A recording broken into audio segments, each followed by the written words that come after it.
வாக்குறுதி கொடுக்கும்போது ஜாக்கிரதையா இருக்கணும். 1 லட்சம் கோடி எங்கேருந்து பிடிப்பாரு அவரு? கஞ்சா கேஸ் புக்கான இவர் என்ன பண்ணுவார் எடப்பாடி? விஜய்க்கு கொடுக்குற இம்பார்ட்டன்ஸ் ரொம்ப அதிகமா இருக்கு. அவங்களுக்குள்ள ஏதோ ஒரு அண்டர்ஹேண்ட் டீலிங் இருக்கு. அவர் தன்னோட ஓட் பேங்கை தக்க வைக்கிறதுக்கே இந்த எலெக்ஷன்ல படாத பாடு ஒரு எரிச்சலாக தான் இருப்பாங்க. அதை மாத்திரம் தான் பெரிய பிரேமலதா பிரச்சாரம் களத்தில் ஈடுபடுது.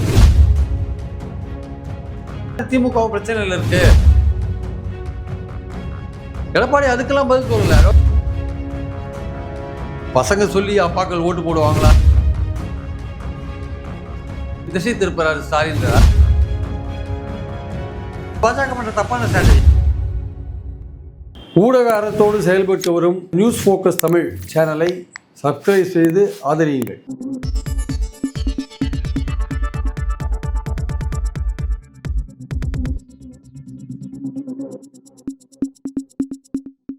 நேர்களுக்கு வணக்கம். பிரியன் சாரோட இன்னைக்கு அரசியல் பேசுவோம். சார் வணக்கம். வணக்கம் சார். சார் இப்போ களம் ரொம்ப பரபரப்பாக இயங்கிட்டு இருக்கு. இப்போ இந்த களத்தை பொறுத்த வரைக்கும் எக்ஸாக்டான ரிசல்ட் எப்போங்கிறது May 4 தான் நம்ம தெரிஞ்சுக்க போகிறோம். ஆனால் அதுக்கு முன்பு பார்த்தீங்கன்னா அந்த பர்செப்ஷன் வார் ஒவ்வொருத்தரும் ஏற்படுத்துவாங்க. தங்களோட கூட்டணி, பிறகு தங்க வைக்கக்கூடிய அந்த பிரச்சாரம், அந்த தோற்றம், அது மூலமாக ஏற்படுத்துவாங்க. இப்போ இதில் திமுக பிரச்சாரம், அதிமுக எடப்பாடி பழனிசாமியோட தீவிரமான பிரச்சாரத்தை ஒரு பக்கம் பார்க்குறோம். அதே மாதிரி பாமக அவங்களோட பிரச்சாரம் ஒரு பக்கம் போயிட்டு இருக்கு. அதே மாதிரி எல்லாரும் பண்ணுறாங்க. சீமானோட பிரச்சாரத்தை நம்ம பார்க்குறோம். இதில் விஜயோட பிரச்சாரத்தை பெரியவில் பார்க்க முடியல. அது கொஞ்சம் லேகா இருக்குன்னு பார்க்குறோம். ஓவரால் அந்த பிரச்சாரத்தெல்லாம் வச்சு யார் ஃப்ரண்ட்டில் நிற்கிறாங்க, எப்படி இருக்குது களம், நீங்கள் எப்படி ப்ரிடிக்ட் பண்ணுறீங்க சார்? இல்லை, அதாவது இந்த நோட்டிஃபிகேஷனுக்கு முன்னாடியே எடப்பாடி ஒரு 150 தொகுதிக்கு மேலே அவர் போயிட்டார். ஆனால் அது ரொம்ப இம்ப்ரெசிவாக இல்லை அதெல்லாம் போனது. அது போன போது தான் ஒரு தடவை தாவேக்கா கொடியை பார்த்து மெகா கூட்டணி அமைக்க போகிறோம், பிள்ளையார் சொல்லி போட்டாச்செல்லாம் பேசினாலும் கடைசியில் ஒன்றும் நடக்கலை. பாஜக அதிமுகலாம் ட்ரை பண்ணி பார்த்தாங்க தாவேக்கா கூட்டணியில் இருக்கிறதுக்கு. பட் அது இழுத்து நம்ம கூட இருக்கிறதுக்கு பதிலாக அவர் தனியாக இருந்தாலே திமுகவை டேமேஜ் பண்ணாலும் ஒரு கட்டத்தில் முடிவு பண்ணி விட்டாங்க. அவரும் என்ன சொல்லிட்டாரு, நான் முதல் எடுத்தோன்னு வந்தால் என் பேர் கட்டு போயிடும் நான் அப்படின்ற மாதிரி சொன்னதாக ஒரு தகவல் இருக்குது. அவங்களுக்குள்ள ஏதோ ஒரு அண்டர்ஹேண்ட் டீலிங் இருக்குன்ற மாதிரி பேச்சும் இருக்குது. ஓகே, பாஜகவோட. அதனால பாஜக அதிமுக பற்றி ரொம்ப கண்டுக்க மாட்டேன்றாரு ஒரு பேச்சும் இருக்குது. ஒரு பக்கம் அது இருக்கட்டும். அது அதனால் இப்போ பிரச்சாரம்னு பார்த்தீங்கன்னா திமுகவை பொறுத்த மட்டும் நான் சொன்ன மாதிரி எடப்பாடி முதலே போயிட்டு வந்துட்டார். இப்போ மறுபடியும் இப்போ அக்ரெசிவாக போகிறார். இப்போ அக்ரெசிவாக போகும்போது அவருடைய கூட்டத்துக்கும் அவர் பேசுகிற கூட்டத்துக்கும் நிறையா மக்கள் வராங்க. இல்லைன்னா நம்ம மறுக்க முடியாது. மக்கள் வராங்க. ஏன்னா என்றைக்குமே ஒரு எதிர்கட்சி பேசுகிறத மக்கள் விரும்பி கேட்பாங்க. ஏன்னா அவங்க ஒவ்வொரு மனிதனுக்குமே பலவிதமான பிரச்சனைகள் இருக்கும். வீட்டு வரி ஏற்றிட்டோன்னு ஒருத்தன், எலக்ட்ரிசிட்டி வரி, நெசவாளருக்கு சில பிரச்சனை இருக்கும், மீனவருக்கு சில பிரச்சனை இருக்கும். எல்லாருக்குமே ஏதோ ஒரு விதத்தில் அஃபெக்ட் ஆகிருப்பாங்க. அதனால் அந்த பாதிக்கப்பட்டவங்க அந்த ஆளுங்கட்சி மேலே எப்போதுமே ஒரு எரிச்சலாக தான் இருப்பாங்க. அதை மாத்திரம் தான் பெரிய விஷயம். அது ஆளுங்கட்சிக்கு சவாலான விஷயம் இது. அதனால் எதிர்கட்சி கூட்டத்துக்கு எப்போதுமே எதிர்கட்சி தலைவர் கூட்டத்துக்கு எப்போதுமே ஒரு பெரிய ஒரு ஆதரவு இருக்கிறதுக்கு வாய்ப்பு. அது மாதிரி அவருக்கும் கூட்டங்கள் வருது உண்மைதான். ஆனால் அந்த கூட்டம் ஓட்டா மாறுமான்றது அவருக்கும் அந்த கேள்வியை நம்ம எழுப்பணும். அவர் காசு கொடுத்தும் கூட்டம் கூட்டுறாங்க, காசு கொடுத்தும் கூட்டுறாங்க, தானாக வர கூட்டம், 2 பேரும் சேர்ந்து மிக்ஸ் ஆகி வரதை நம்ம பார்க்குறோம். அதனால் அவரை பொறுத்த மட்டும் அவர் என்ன பண்ணுறாரு, பெரும்பாலும் திமுகவுடைய நிறைவேறாத வாக்குறுதிகள், அப்புறம் நிறைவேற்றாத வாக்குறுதிகள், அப்புறம் பெண்களுக்கு பாதுகாப்பு இல்லை, போதை கஞ்சாவை ஒழிப்பேன்றார். கஞ்சாவை நான் ஆட்சிக்கு 3 மாதத்தில் கஞ்சாவை ஒழிப்பேன்றார்.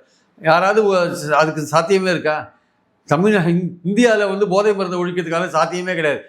அதோட நடமாட்டத்தை வேணால் குறைப்பேன்னு சொல்லாமே தவிர ஒழிக்கிறதுக்கான சான்ஸே கிடையாது. 3 மாதம் கழிச்சு கஞ்சா கேஸ் புக்கான இவர் என்ன பண்ணுவார் எடப்பாடி?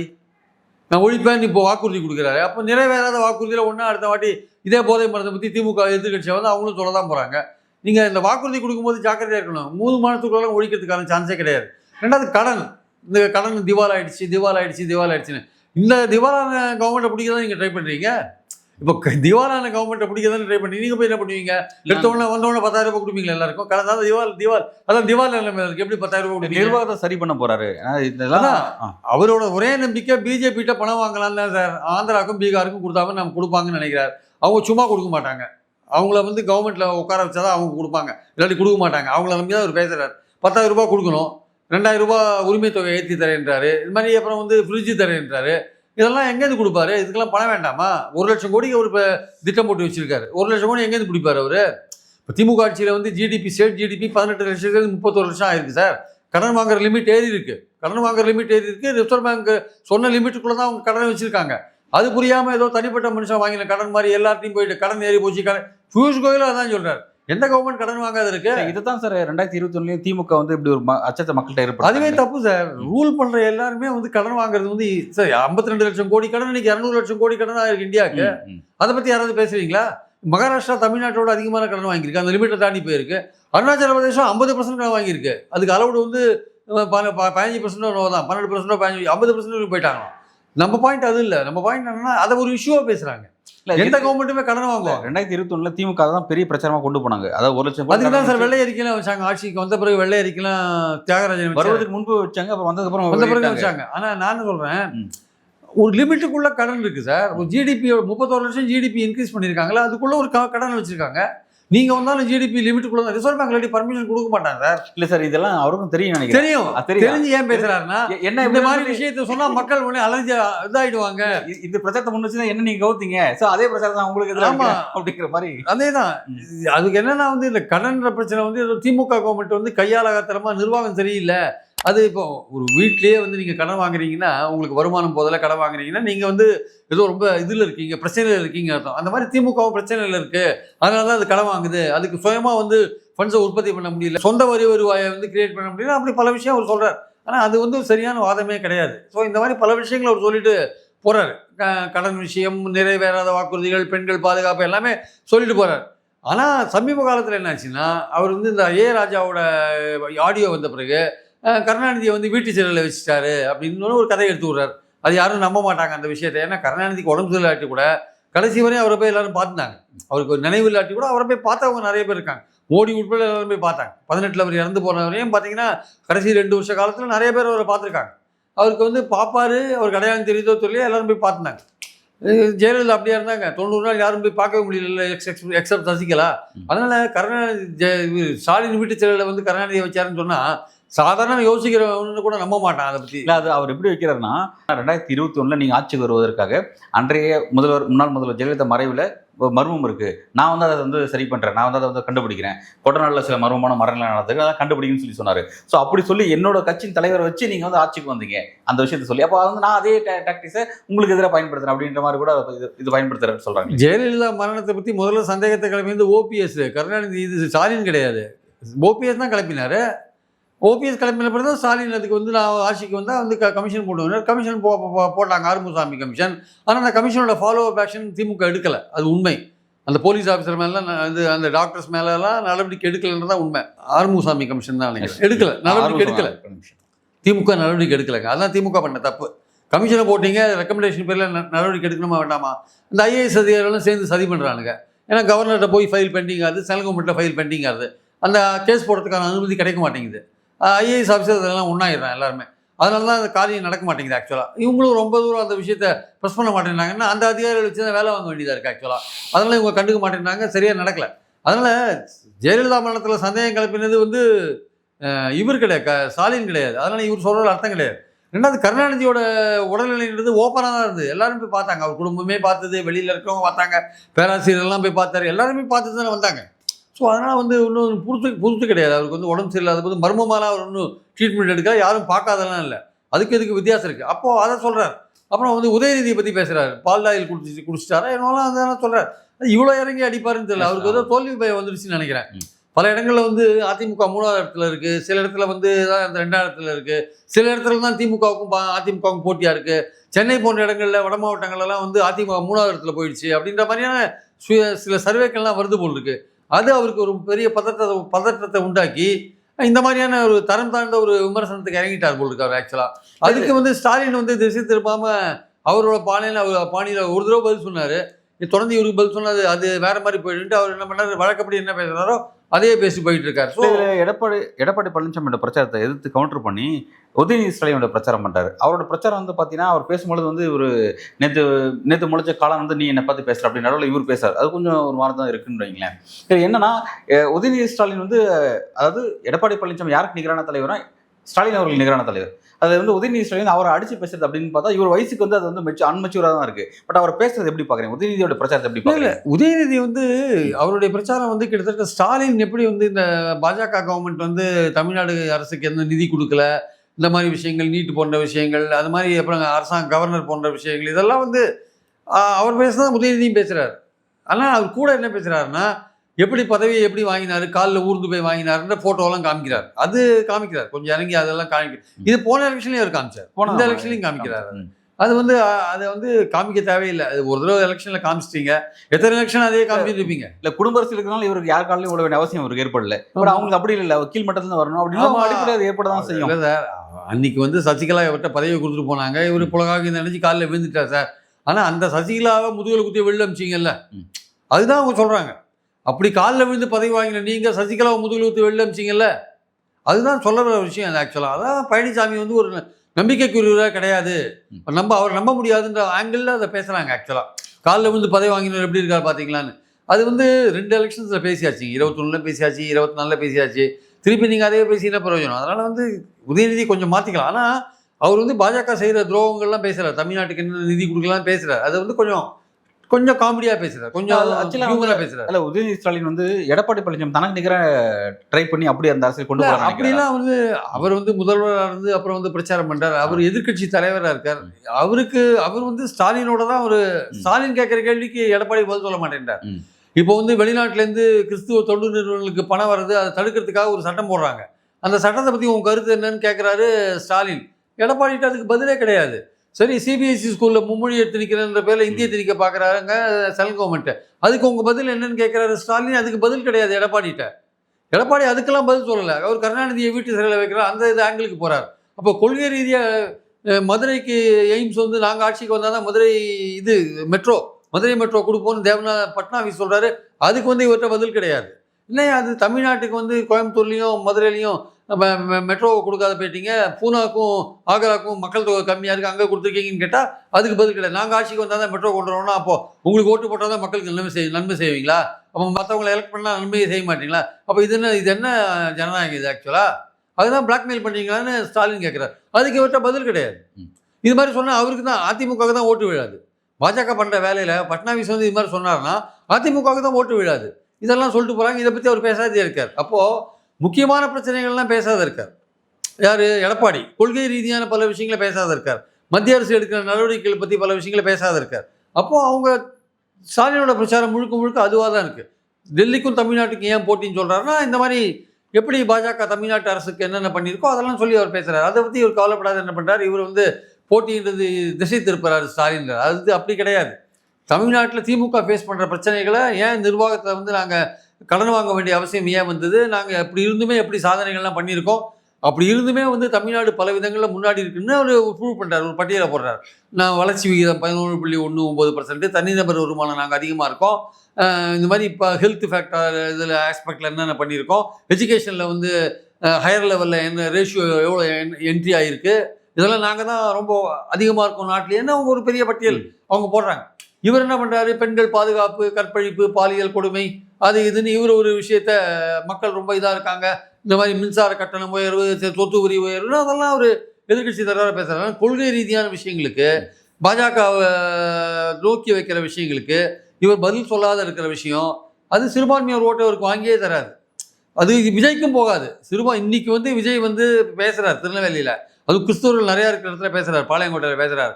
இன்னைக்கு அவர் வந்து மத்திய அரசோட இந்த சட்டத்தை பற்றி எதுவும் பேசலைன்னா அவருக்கு ஒரு கிறிஸ்டியன் ஓட்டு போட மாட்டான். ஏன்னா இன்னைக்கு பல தொண்டு நிறுவனங்கள், கிறிஸ்தவ தொண்டு நிறுவனங்கள் பல காலமாக அஃபெக்ட் ஆகிருக்கு. பாஜக ஆட்சிக்கு வந்ததுலேருந்து பலவிதமான கட்டுப்பாடுகள்னால அவங்களுக்கு ஃபண்ட்ஸே வரல. கேட்டால் மத மாற்றம் செய்கிறாங்கன்ற ஒரு குற்றச்சாட்டை வச்சு பண்ணிட்டாங்க. இன்றைக்கி ஒட்டுமொத்தமாக அதெல்லாம் ஒழிக்கணுன்றதுக்காக ஒரு சட்டத்தையே கொண்டுறாங்க. அந்த சட்டத்தை கொண்டு வந்தால் ஒரு பைசா அங்கேருந்து வராது, அவங்களுக்கு எதையுமே பண்ணவும் முடியாது, அவங்க இன்ஸ்டியூஷன்ஸ்லாம் அழிஞ்சு போயிடும், அவங்க எஜுகேஷனல் ஆஸ்பத்திரியெல்லாம் முடிஞ்சு போயிடும், அதுக்கு நோக்கி கொண்டுறாங்க. அதை பற்றி இன்றைக்கி விஜய் ஒரு வார்த்தை பேசாத இருந்தார்னா அவருக்கு ஒரு கிறிஸ்டியன் ஓட்டு போட மாட்டான்றது உண்மை. இன்றைக்கி அவர் பேசியே தீரணும் கட்டாயத்தில் இருக்கார். அவர் பேசுவார் இல்லையா நமக்கு தெரியாது. இந்த நம்ம பேசிட்டு இருக்கிற இந்த சமயத்தில் அந்த கூட்டம் நடக்கும் போது அவர் எப்படி பேசுவார்னு தெரியாது. ஆனால் எடப்பாடி அதை பற்றி பேச மாட்டேன்றார். அவருக்கு அதை பற்றியா கவலை இல்லை. அவர் சிஏஏ ஆதரிச்சு ஓட்டு போட்டவர் தானே, அதனால் அவருக்கு அதை பற்றிலாம் கவலை கிடையாது. ரைட் சார், நீங்கள் சொல்கிறது புரிஞ்சுக்க முடியுது. இப்போ இந்த இடத்துல வந்து நடக்கக்கூடிய எலெக்ஷன் வந்து ஸ்டாலின் வேண்டுமா வேணாமா அப்படிங்கிற எலெக்ஷன். இந்த எலெக்ஷனை பொறுத்த வரைக்கும் என்னன்னா, ஸ்டாலின் எப்படி இந்த நரேஷன் செட் பண்ணியிருக்காரு அப்படின்னா வந்து இது டெல்லிக்கும் தமிழ்நாட்டுக்கான எலெக்ஷன் அப்படின்ற மாதிரி ஒரு நரேஷன் செட் பண்ணியிருக்காரு. அதை உடைக்கிறதுக்கு பதிலாக பாஜக அது என்ன பண்ணுறாங்க, அது இன்னும் மேலும் வளர்க்கும் விதமாக வந்து பாஜகவோட தலைவர்கள் அங்கே வந்து வருகை செஞ்சு அவங்களாம் பிரச்சாரம் செய்யறது அப்படின்னு பார்த்தா அது இன்னமும் கூட பார்த்தீங்கன்னா ஏதோ ஸ்டாலின் வர்சஸ் பிஜேபி அப்படின்ற மாதிரி டிஎம்கே வர்சஸ் பிஜேபி அப்படிங்கிற மாதிரி இருக்கு. ஸோ வந்து இந்த இடத்துல எடப்பாடி பழனிசாமி டவுன் ஆகுறாரு. இந்த ஸ்க்ரீனில் பார்த்தீங்கன்னா அவரோட பிரச்சாரம் டவுன் ஆகுது, அவர் வந்து தெரிய மாட்டேங்கிறாரு. ஸோ வந்து இந்த ஸ்ட்ராட்டஜிக் மிஸ்டேக்ஸ் ஏன் வந்து பாஜக செய்யறாங்க, எடப்பாடி பழனிசாமி அதை ஓவர் கம் பண்ண மாட்டேங்கிறாரு. இது எப்படி நீங்க பாக்குறீங்க சார்? தெரியல. அதாவது பாஜக வந்து உண்மையிலே அதிமுக வெற்றி பெறணும்னு நினைக்குதா இல்லையான்றது ஒரு கேள்விக்குறியா இருக்கு. இப்போ அண்ணாமலையெல்லாம் எப்படி பிரச்சாரம் பண்ண போறாரு? இன்னைக்கு அண்ணாமலை டெல்லி போயிருக்காரு திடீர்னு. எதுக்காக போயிருக்காரு? என்ன தனி விமானத்தில் போயிருக்காரு. தனி விமானத்தில் போயிருக்காரு. பாஜக ஐக்கியம் அவருக்கு அவ்வளவு இம்பார்ட்டன்ஸ் கொடுத்து கூப்பிடுறாங்கன்னா என்ன ஐடியாவில் கூப்பிடுறாங்க? அவர் எடப்பாடிக்கு நேர் எதிராக இருக்கார். எடப்பாடியை சிஎம் ஆக்குறதுல அவருக்கு கொஞ்சம் கூட விருப்பம் இருக்காது.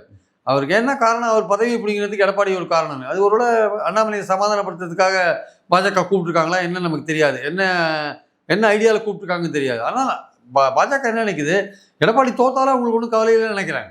எடப்பாடி தோத்தாலும் அவங்களுக்கு மாநில எலெக்ஷன் பெரிய இன்ட்ரெஸ்ட் இல்லை. இப்போ திமுக வந்தாலும் அதிமுக வந்தாலும் அவங்களுக்கு ஒன்றும் பெரிய விஷயம். அதிமுக வராத போனாலும் அவங்களுக்கு கவலை கிடையாது. அவங்களுக்கு 29 தான் குறி. 29ல் ஒரு கிளியர் பிக்சர் கிடைக்கும். விஜயை பற்றிலாம் ஒரு கிளியர் பிக்சர் கிடைக்கும். தமிழ் அரசியல் எப்படி இருக்குன்னு தெரியும். அப்போ யார் கூட கூட்டு சேர்ந்துக்கணும், அப்போ சேர்ந்துக்கலான்னு அவங்க ஐடியாவில் அவங்க இருக்காங்க. அதனால் அதிமுக ஆட்சிக்கு வரணும், எடப்பாடி தான் சீஃப் மினிஸ்டர்ன்றதுல ரொம்ப ஆர்வம் காட்டுறாங்களான்னு அது ரொம்ப டவுட்டாக தான் இருக்குது. எனக்கு ரொம்ப டவுட்டாக தான் இருக்குது.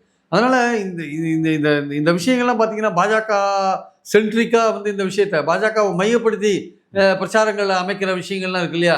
அங்கேருந்து வந்து சீஃப் மினிஸ்டர்ஸ்லாம் வந்து மனு தாக்கல் போது கூடயே இருக்காங்க. வானதி கூட இருக்காங்க, நயினார் கூட இருக்காங்க, ப்ரொஃபஸர் சீனிவாசன் கூட இருக்காங்க.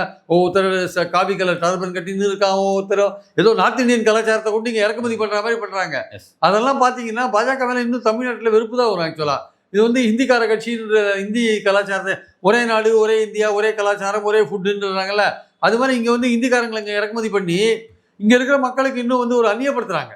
பாஜகன்றதே ஒரு நார்த் இந்தியன் கட்சின்ற ஒரு முத்திரை இருக்குது. அதை இன்னும் அந்நியப்படுத்துகிற மாதிரி அவங்கள கொண்டு இங்கே இறக்கி விட்டிங்கன்னா அது பாஜக பண்ணுற தப்பான ஸ்ட்ராட்டஜி. அது எல்லாரையும் கொண்டு இங்கே இறக்குறாங்களாம். அதை புரிஞ்சுக்க முடியும் சார். இப்போ இதை தாண்டி இப்போ ஓவராலாக வந்து இப்போ திமுக அதிமுக ஓகே, சீமானோட பிரச்சனை அப்படி போயிட்டு இருக்கு, மற்ற திமுக கூட்டணி கட்சி தலைவரோட பிரச்சனைலாம் அப்படி போயிட்டு இருக்கு. இந்த பிரச்சாரங்கள்லாம் எப்படி சார் பார்க்குறீங்க? சீமானோட பிரச்சாரம் வந்து அது அவருடைய ஆடியன்ஸுக்கு அது கரெக்டாக போகுது சார். அது ஓகே, அவருடைய ஆடியன்ஸை டெடிகேட்டட் ஆடியன்ஸுக்கு கரெக்டாக போகிறாரு. அவருக்கு வந்து முதல்வர் அப்படின்ற அந்த ஆங்கிளே இல்லை அவருக்கு. ஆக்சுவலாக அவர் அந்த ரேஸ்லேயும் இல்லை. அவர் ஆக்சுவலாக அவருக்கு தன்னுடைய ஓட் பர்சன்டேஜ் இன்க்ரீஸ் பண்ணி தன்னுடைய ரீச் அதிகப்படுத்தணும்னு நினைக்கிறார். தன்னுடைய ரீச் அதிகப்படுத்தணும்னு நினைக்கிறார். அதுக்காக தான் அவர் ஒர்க் பண்ணிட்டு இருக்காரு ஆக்சுவலாக. அதனால் அவருடைய பாயிண்ட் கவலை என்னென்னா அந்த 8% ஓட்டில் எவ்வளோ ஓட்டு விஜய்க்கு போகிறதுன்னு தான் இப்போ அவருடைய கவலை. ஆக்சுவலாக பெரிய பெரிய கூட்டணிகள் மோதுற இடத்துல அவர் வந்து இன்சிக்னிஃபிகண்ட்டாக போகிறார். ஓகே, அதிமுக திமுக கூட்டணி, விஜய் ஒரு பக்கம், இந்த 3 பேரும் மோதுற இடத்துல நாம் தமிழர் வந்து ஒரு முக்கியத்துவம் இல்லாத ஒரு பொசிஷனில் இருக்காங்க. மீடியாவும் பெரிய அளவில் அவங்கள கவர் பண்ண மாட்டேன்றாங்க. ஏன்னா இவங்க 2 பேரும் மோதுறது இல்லை, விஜய்க்கு கொடுக்குற இம்பார்ட்டன்ஸ் ரொம்ப அதிகமாக இருக்குது மீடியாவில். ஏன்னா அவருக்கு பெரிய ஆதரவு இருக்குன்னு மீடியா நினைக்குது. அதை போட்டால் வந்து பெரிய ரீச் இருக்குன்னு மீடியா நினைக்குது. அதனால் அவருக்கு நிறையா கொடுக்குறாங்க. அந்த அளவுக்கு நீங்கள் நாம் தமிழர் 8% ஓட்டு வாங்கின நாம் தமிழருக்கு மீடியா அந்த அளவுக்கு கவரேஜ் கொடுக்கறது இல்லை. உண்மை அதுதான். அதனால் அவரும் முதலமைச்சர் ரேஸில் இல்லாதனால அவர் தன்னோட ஓட் பேங்கை தக்க வைக்கிறதுக்கே இந்த எலெக்ஷனில் படாத பாடுபடுவார்னு தான் நான் நினைக்கிறேன். ஆக்சுவலாக என்னுடைய கருத்து என்னென்னா தனக்கு இருக்கிற 8% ஓட்டை தக்க வைக்கிறதுக்கே அவர் படாத பாடுபடுவார். அதுக்கு மேலே அவர் போகிறதுக்கான வாய்ப்புகள் ரொம்ப ரொம்ப இந்த எலெக்ஷன்ஸில் கம்மியாக இருக்குது. அதே சமயம் திமுகவுடைய பிரச்சாரம் பார்த்தீங்கன்னா அது ஆரம்பத்தில் இந்த கூட்டணியை வந்து காங்கிரஸ் கொஞ்சம் டேமேஜ் பண்ணி விட்டாங்க. அதுக்கப்புறம் திருமாவளவன் கொஞ்சம் டேமேஜ் பண்ணி விட்டார். இப்போ 2 பேரும் டேமேஜ் பண்ணதை கொஞ்சம் சரி பண்ணிட்டு இருக்காங்க. இப்போது தேமுதிகவுக்கு 10 இடங்கள் ஒரு ராஜ்யசபா கொடுத்தது திமுக கூட்டணியில் எல்லாருக்கும் பெரிய வைத்தறிச்சல். அவருக்கு மட்டும் இல்லை, பல பேருக்கு வைத்தறிச்சல். ஐயோன்னு எல்லாருமே வயிற்றில் அடிச்சுட்டாங்க. ஆனால் அதுக்கு மாறாக இப்போ என்ன நடக்குதுன்னா பிரேமலதா பிரச்சாரம் களத்தில் எடுபடுது. பெரிய பெண்கள் கூட்டம் பெரிய அளவில் வருது. அது எஃபெக்டிவாக இருக்குன்னு சொல்கிறாங்க. நேற்று வந்து கடலூரில் வந்து பேசியிருக்காங்க திருமாவளவன், பிரேமலதா, ஸ்டாலின் ஒரே மேடையில் பேசியிருக்காங்க. அந்த கூட்டம் பெரிய ஹிட்டாக இருக்குது கடலூரில். அது மாதிரி இன்னும் ஒரு 4 கூட்டம் இல்லை 5 கூட்டம் பல இடங்களில் பேசினாங்கன்னா அந்த கூட்டணிக்கு இன்னொரு பெரிய ஒரு ஹைப் கிடைக்கும்ன்ற ஒரு விஷயத்தை வந்து பொதுவாக சொல்கிறாங்க.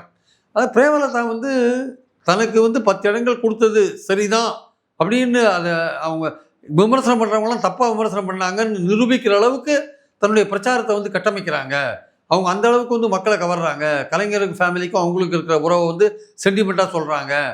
அதே மாதிரி சொல்லி வந்து ஸ்டாலின் அண்ணன் தான் திமுக 7வது முறை ஆட்சிக்கு வரும், ஸ்டாலின் அண்ணன் தான் 2வது முறை முதல்வர் வருவார்லாம் அழுத்தி சொல்கிறாங்க. ஆனால் பாஜக பற்றி ஒரு அட்டாக்கம் பண்ண மாட்டேன்றாங்க. ஓகே, திமுக வந்து ஆட்சிக்கு வந்தால் இந்த சாதனைகள் செய்யும், ஸ்டாலின் கண்டிப்பாக வருவார், தேமுதிக வந்து ரொம்ப லேட்டாக கூட்டணியில் சேர்ந்துருக்கோம், சென்டிமெண்ட்டாக நாங்கள் ஒன்றா இருக்கோம், குடும்ப உறவு வந்து இப்போ கூட்டணி உறவாக மாறி இருக்குது அப்படின்றத அழுத்தி சொல்கிறாங்க.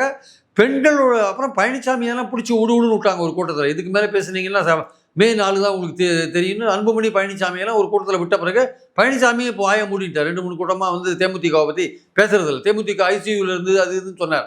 ஆனால் உண்மை என்ன தெரியுமா, தேமுதிக மட்டும் பார்லிமெண்ட் எலெக்ஷனில் வந்து ஏடிஎம்கே கூட இல்லாட்டி ஏடிஎம்கே 20%லேருந்து 15% தான் வாங்கியிருக்கோம். அப்படியே சார்? ஆமாம், 15% தான் அங்கே வாங்கியிருக்கோம், குறைஞ்சிருக்கோம். பல இடங்கள்ல இன்னும் 7 இடங்கள்ல 3வது. எப்படி சார் 2021 சட்டமன்ற தேர்தலில் 0.42 வந்துட்டாங்க வந்தவங்க. அதுக்கப்புறம் நடந்த மக்களவைத் தேர்தலில் அவங்க இருந்ததால தான் வந்து அதிமுக அவ்வளோ பெரிய கிடைச்சது அப்படின்னா புரியல. அவங்க இருந்து கொஞ்சம் எல்லா தொகுதியிலையும் கொஞ்சம் ஓரளவுக்கு இருந்ததுனால தான் அதிமுக 70% போச்சு. அது ஆக்சுவலாக அதுக்கப்புறம் அது வந்து விஜயகாந்த் மரணத்துக்கு அப்புறம் இன்க்ரீஸ் ஆயிருக்கு சார். 23க்கு அப்புறம் 21 வரை அனுதாபம் கொஞ்சம் அதிகரிச்சிருக்கு. 23க்கு அப்புறம் அதிகரிச்சிருக்கு சார். விஜயகாந்த் மரணத்துக்கு அப்புறம் இவங்க பண்ண ஒர்க்குனால அந்த கட்சியை கட்டுக்கோப்பாக வச்சிருக்காங்க. அதனால வளர்ந்துருக்கு. அது ஆக்சுவலாக வளர்ந்துருக்குன்னா ஓட் பேங்க் வளர்ந்துருக்கு. அதனால தான் 24ல் விஜயகாந்த் மரணம் அனுதாபம் வந்து இருந்தது. அது இருந்ததுனால தான் அந்த ஓட் பேங்க் கொஞ்சம் கூட வந்தது. ஆக்சுவலாக அவங்களே 2.5% வாங்கினாங்கல்ல. அதனால இவங்க கொஞ்சம் ஓட்டு வந்து ஏடிஎம்கேக்கு பல தொகுதிகளில் போனதுனால தான் அவங்க வந்து அந்த பர்சன்டாவது வாங்கினாங்க. இல்லாட்டி அவங்க 15, 16, 18க்குள்ளே அடங்கியிருப்பாங்க அவங்க ஆக்சுவலாக. அதுதான் உண்மையான நிலைமை என்பது என்னுடைய கருத்து ஆக்சுவலாக.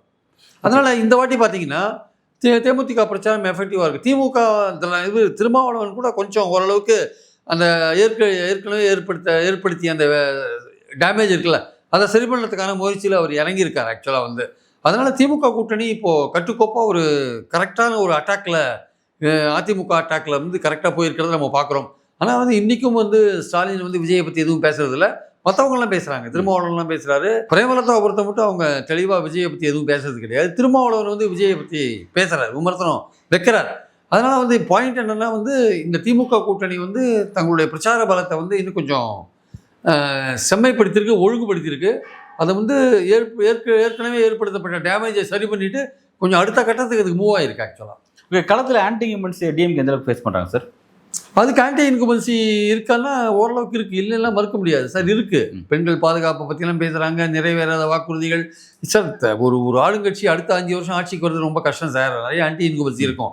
திமுகவோட விஷயம் என்ன தெரியுமா, அவங்க தங்களால் பயன்பெற்றவர்கள் தனக்கு ஓட்டு போடுவாங்க அவங்க நினைக்கிறாங்க சார்.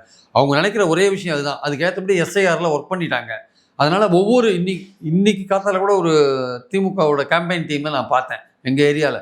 அவங்க வந்து அவங்க பயன்பெற்றவங்களை இருக்கலாம், பயனாளிகள் அவங்கள தான் டார்கெட் பண்ணி வேலை செய்கிறாங்க. அவங்க ஓட்டு போட்டால் போகிறோன்னு நினைக்கிறாங்க. ஓகே, அது அந்த பிரச்சாரம் பண்ணுற அந்த கவுன்சிலரே சொல்கிறார், அவங்கள தான் சார் நான் டார்கெட் பண்ணுறோம். நாங்கள் அவங்க ஓட்டு போட்டாலே போகிறோம். எங்களுக்கு இந்த வட்டத்தில் மட்டும் கிட்டத்தட்ட வந்து எங்கள் நம்ம இந்த பூத்தில் மட்டும் 1200 பேரில் வந்து 300 பேர் பயனடைகிறாங்க. 300 பேர் பயனடைகிறாங்க பல்வேறு திட்டங்களில். அந்த 300 பேர் ஓட்ட வாங்க தான் சார் நாங்கள் ட்ரை பண்ணுறோம் அப்படின்னு அவர் சொல்கிறார். அவர் ஆக்சுவலாக ஓகே, பயன்பெற்றவரோட வாக்குகளை கவருவது அப்படிங்கிறது அதை வந்து கரெக்டாக கொண்டு வந்தால் எஸ் ஓகே, அது நல்ல கோல். ஓகே, ஆனால் அதில் வந்து ஒரு இடையில வந்து ஒரு இடையூறு அப்படிங்கிற மாதிரி என்னன்னா, அந்த பயன்பெற்றவர்கள் இருக்காங்கல்ல, அவங்களோட பிள்ளைகள் இருக்காங்கல்ல, அந்த பிள்ளைகள்லாம் பார்த்தீங்கன்னா வந்து விஜயோட ஃபேன்ஸாக இருக்காங்க.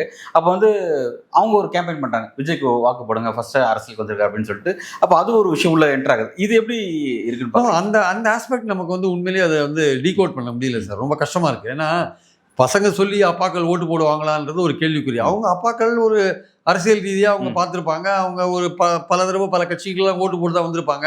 இந்த தடவை திமுக எப்படி பண்ணியிருக்கு, அது அவங்க ஃபேமிலியில் யாராவது பெனிஃபிட் ஆகிருக்காங்களா, அதெல்லாம் பார்ப்பாங்கல்ல. அப்புறம் எலெக்ஷனுக்கு முன்னாடி அந்த திமுக எப்படி கவனிக்குது, அதிமுக எப்படி கவனிக்குது, இந்த விஷயங்கள்லாம் இருக்குது இல்லையா, அதெல்லாம் ஒட்டி தான் அவங்க ஓட்டு போடுறது அமையும் ஆக்சுவலாக. அதனால் இல்லை, பசங்க சொன்னதுனாலேயே வந்து பசங்களே வந்து பசங்களுக்கே ஓட்டு இருக்கான்றது முக்கியம். அவங்க எஸ்ஐஆரில் எவ்வளோ தூரம் அவங்க சேர்த்தாங்க ஓட்டு, அதெல்லாம் இருக்கான்னு நமக்கு தெரியாது. கிட்டத்தட்ட 18 வயசுலேருந்து 29 வயசு வரையும் பார்த்தீங்கன்னா ஒரு 1,20,00,000 பேர் இருக்காங்க. எல்லாருமே வந்து விஜய்க்கு ஓட்டு போட்ட மாட்டாங்க. அதிகபட்சம் ஒரு 40 லட்சம் பேர் ஓட்டு போட்டால், 50 லட்சம் பேர் ஓட்டு போட்டால் மொத்தமே வந்து 5,73,00,000 ஓட்டு இருக்குது சார். அதில் வந்து ஒரு 57 லட்சம், 10% 57 லட்சம். நீங்கள் 10% ஓட்டு வாங்கினா கூட, 10% ஓட்டு வாங்கினா கூட உங்களால் எவ்வளோ எவ்வளோ கான்ஸ்டியூன்சியில் வின் பண்ண முடியும்னு தெரியாது. அதனால் வந்து ஒட்டுமொத்த இளைஞர்களும் அவருக்கு ஓட்டு போட மாட்டாங்க. அவருக்கு இருக்கிற மாதிரி இளைஞர்கள் தான் மற்ற நடிகர்களுக்கும் இருப்பாங்க, மற்ற கட்சிகள்லையும் இருப்பாங்க. அதனால் 1,20,00,000 பேர் அவருக்கு தான் ஓட்டு போடுறாங்கன்னு சொல்ல முடியாது. ஸோ இந்த பாயிண்டில் பார்க்கும்பொழுது அது இந்த பசங்க சொல்லி அப்பாக்கள் ஓட்டு போடுவாங்களான்றது அதை வெயிட் பண்ணி தான் பார்க்கணும். அப்படி ஒரு நிலைமை நடந்து வச்சுக்கோங்களேன், அது வந்து அவரை வந்து 20%க்கு மேலே கொண்டு போகும். ஓகே, அப்படி போனால். ஆனால் அது போகுமா இல்லைன்னு தெரியாது. அதுவும் வந்து ஒரு எக்ஸ் ஃபேக்டார்னு வாங்க, அது தெரியாத ஒரு விஷயமா தான் அதுக்கு ஆக்சுவலாக வந்து. நல்ல சார், பிரச்சாரத்தை வச்சு களம் எப்படி இருக்குது, எப்படி யார் வந்து இதில் லீடிங்கில் இருக்காங்க அப்படிங்கிற ரொம்ப அழகாக விளக்குனீங்க. அடுத்த கட்ட பிரச்சாரம் எதை நோக்கி நகர போது, யார் வந்து லீடிங் வர போகிறாங்க அப்படிங்கிறத பொறுத்து வந்து பார்க்கலாம் சார். நன்றி. தேங்க்யூ.